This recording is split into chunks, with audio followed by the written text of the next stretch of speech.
Live yet? Are we live? We are live. Excellent. Okay, so partial pressures, aka Dalton's law of partial pressures.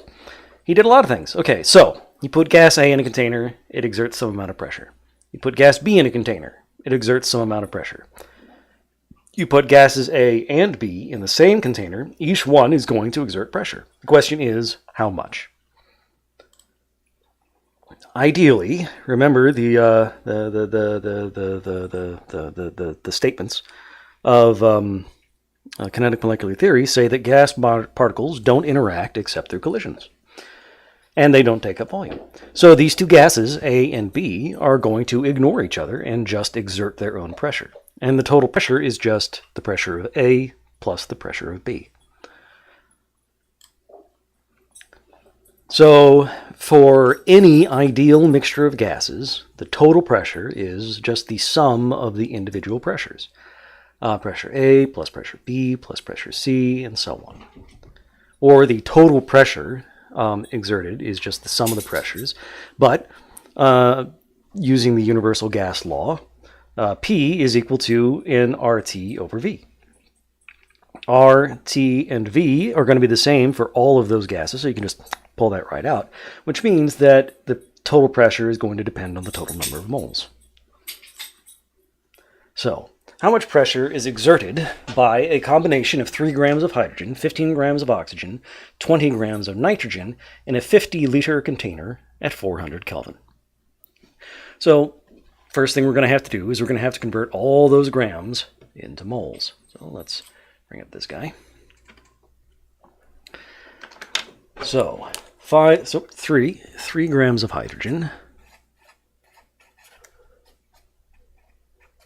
divide by 2.01. Let's see, 58 grams per mole. You're also going to need a calculator. This time I remember to open it up beforehand. So 3 grams divided by 2.0158 is 1.488 moles of hydrogen. And then we have 15 grams of oxygen.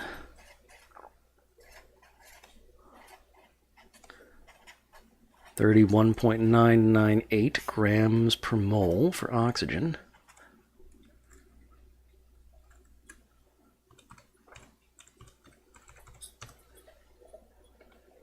Means we're looking at 0.468779 moles of oxygen, so H2O2. And we have 20 grams of nitrogen. It's just those three? Yes, just those three gases. So 20.000 grams of nitrogen times 28.014 grams per mole.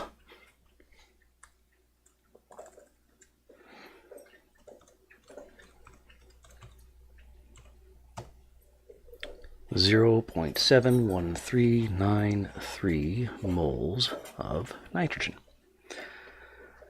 So now, all we really need is the total number of moles, because we're assuming these guys don't interact in any way except through collisions. So we just add those numbers together.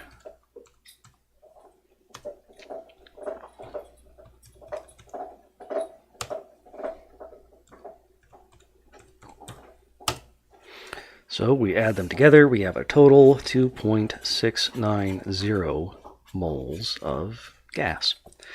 And then our total pressure is just nRT over V.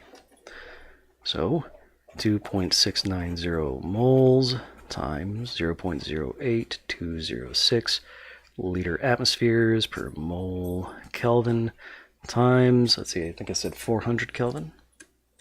Yes, 400 Kelvin. And then divided by our total volume is 50 liters. And that will give us our pressure. It's just a bog standard Pfeffert problem once you've got the total number of moles. So 2.690 times 0.08206 times 400 divided by 50 is 1.7 6 atmospheres of pressure. All right. Yeah, that's really all there is to it. You can either calculate the individual pressures and add them together, or you can calculate the moles, add the moles together, and then get pressure from that. Either way is absolutely fine. Now, we do have another problem on this slide. So, how many moles of gas A are there in a mixture of A, B, C, and D that exerts, ooh, I was getting clever in this one, 5.750 atmospheres of pressure in a 25-liter container at 500 Kelvin? There is twice as much D as C, twice as much C as B, and twice as much B as A. Okay. So, I was obviously channeling the Riddler on this one.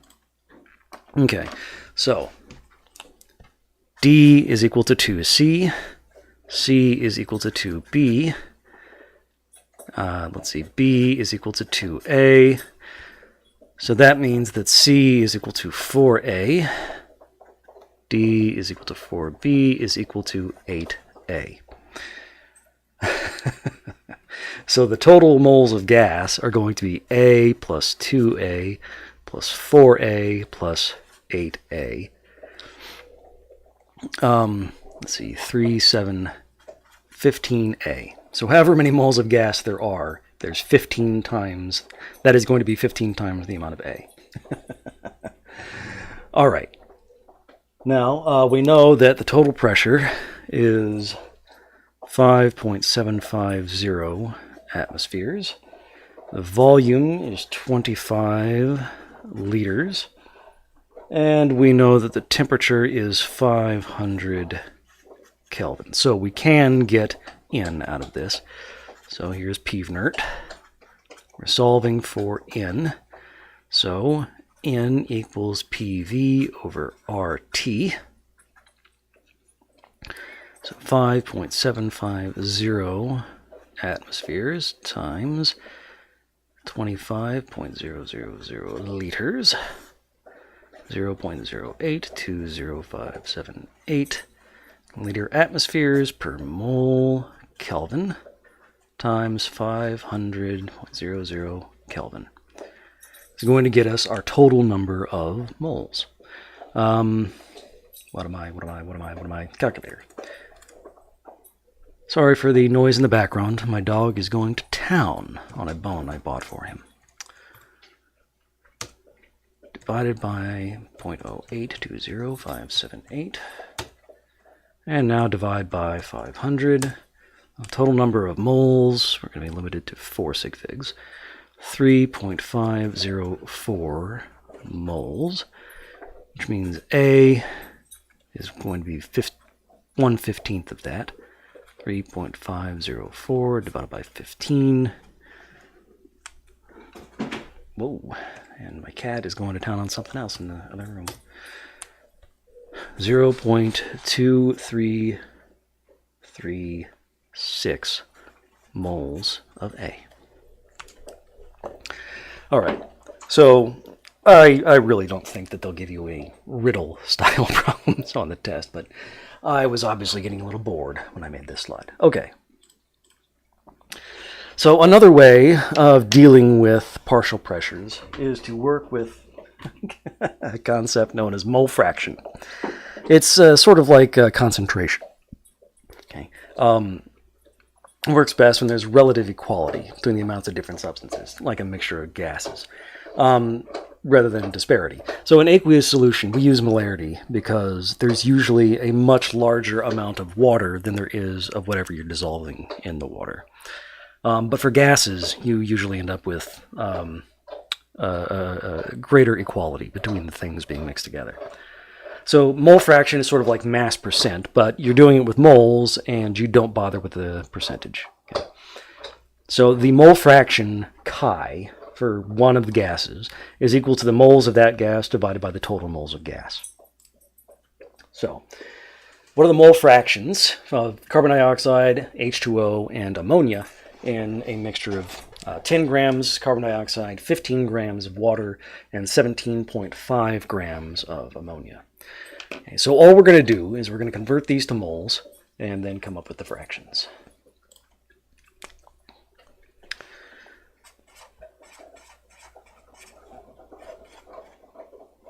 Let's see, carbon dioxide.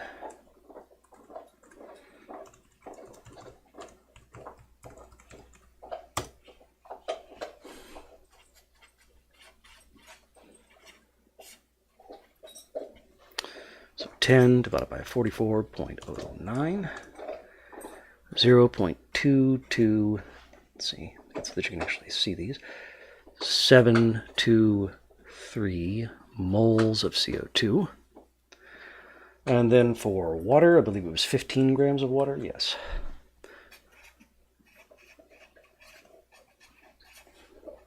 Let's see, water is 18, well, okay.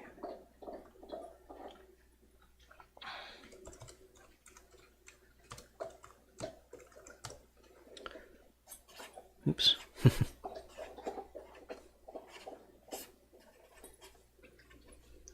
So 15 divided by 18.015 is 0.8326 moles of water.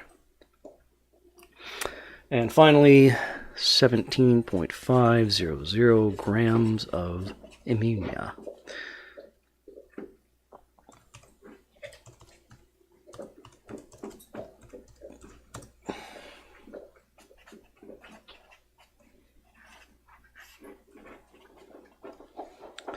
.5 divided by 17.031 is 1.0275 moles of ammonia. All right, so once again, we add these together, we get our total number of moles.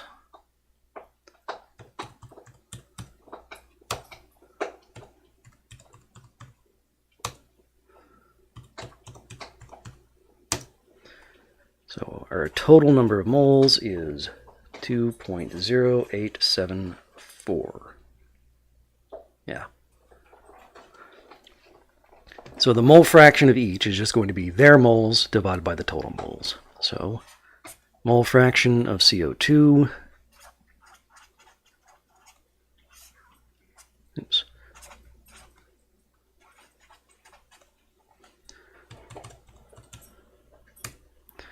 2.0874, 0.10886. Okay. If we were doing this as percentages, that would mean that the fraction is 10% carbon dioxide. But we just, for reasons, we don't do that with mole fractions. We just leave it as the decimal.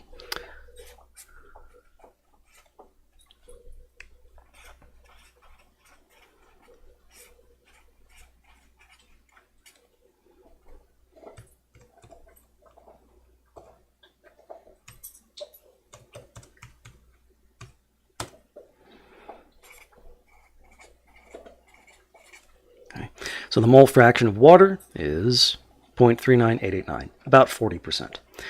And then for ammonia,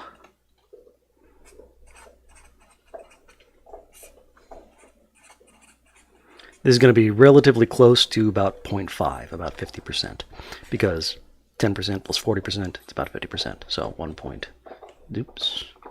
0.0275 divided by 2.0874. 0.49224. Okay. So mole fractions are pretty straightforward. It's just, the individual moles divided by the total moles. Okay. And as with percentages, well, instead of adding up to 100, they add up to 1. Okay, now we can reconnect mole fractions back to partial pressures. Because you do a little bit of math. Pressure A plus pressure B plus pressure C, nRT over V for A, nRT over V for B, nRT over B for C. Now, that's just the same thing as the total number of moles times RT over V, right?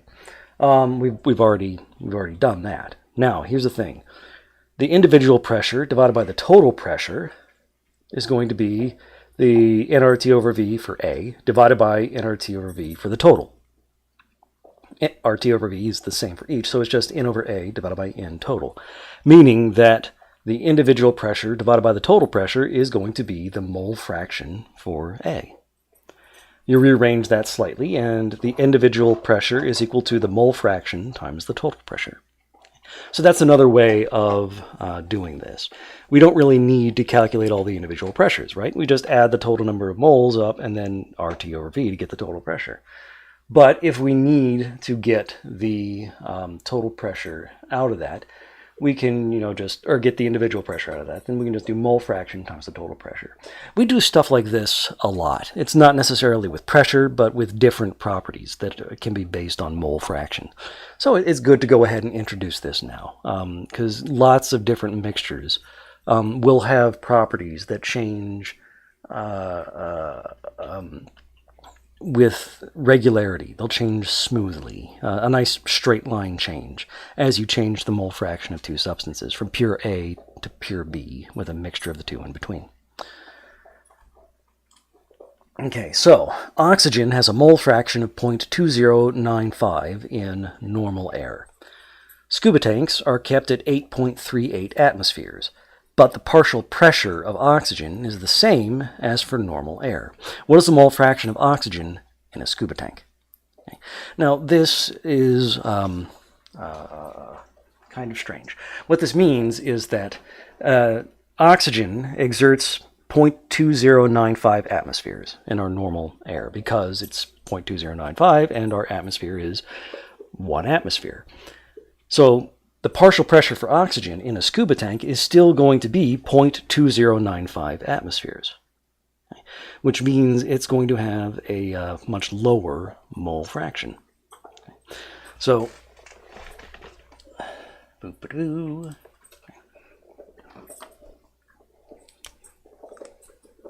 so let me put it this way. PO2 is equal to 0.2095 atmospheres. In normal air, that's because it has a mole fraction of 0.2095. Okay. But in the scuba tank, that's not the mole fraction. This is still the partial pressure, but not the mole fraction. So in the scuba tank, the mole fraction would be equal to the partial pressure of oxygen divided by the total pressure. So 0.2095 atmospheres divided by 8.38 atmospheres. Okay.